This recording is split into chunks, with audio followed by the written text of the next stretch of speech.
кабелна телевизия и високоскоростен интернет. Привилегията да си абонат на NET+.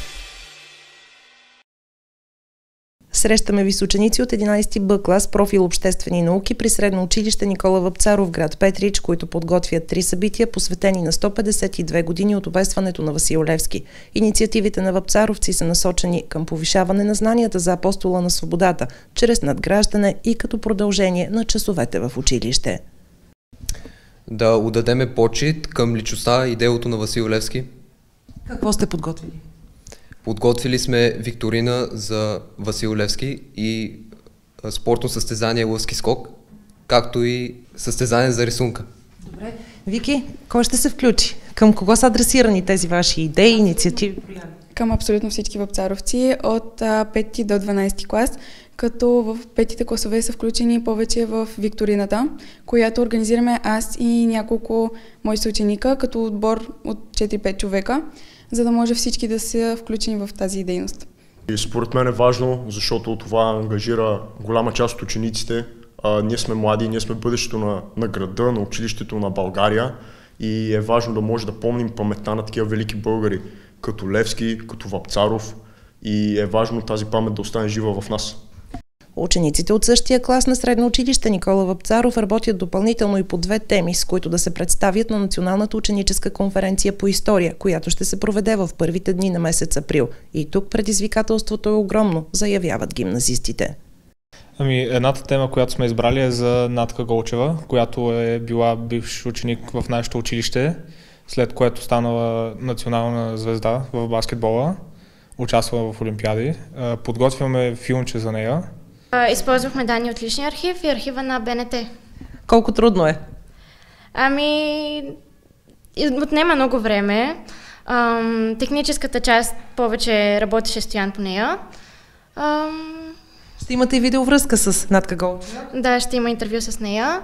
Това е предизвикателство или? Голямо. Това е за първи път ми се случва на мене да организирам такова нещо. И отново за същата конференция, но по втора тема, работят други двама ученици. Подробностите? Нашата тема е депортацията на евреите от Македония и Тракия. Избрахме тази тема, защото тя е много важна за България като цяло в контекста, който е в момента с световната политика, и мислим, че е важно да имаме тази памет за нещата, които България е направила правилно и грешно съответно. Има ли притеснение? Това ще бъде национална конференция или напротив, добрата подготовка и стабилна подготовка, която имат вапцаровци, ще си каже думата и там. Добре обмислените теми, структурирано всичко както трябва да бъде на ниво. Винаги ще има притеснение. Обобщението на директора Нина Попова е, че всеки учител следва да подкрепя желанието на учениците да бъдат в основата на различни извънкласни прояви, и това на практика се случва именно в Средно училище Никола Вапцаров. Това са едни изключително будни млади хора от 11 Б клас, профил Обществени науки в нашето училище, които заедно с техните ръководители вече близо 2 месеца наистина се готвят и за събитието 152 години памет по повод годишнината от обесването на Левски, както и много старателно се подготвят за Националната ученическа конференция, която тази година е посветена на годишнината от Втората световна война.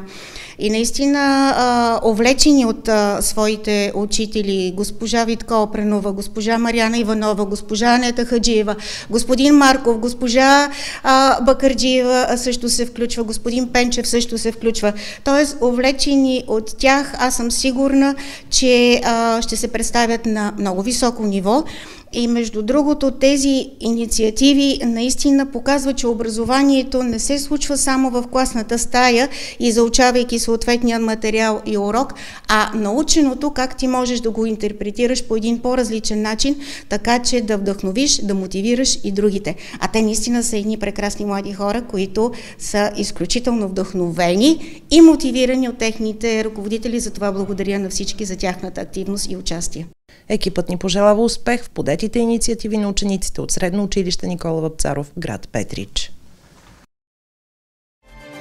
Кабелна телевизия и високоскоростен интернет. Привилегията да си абонат на NET+.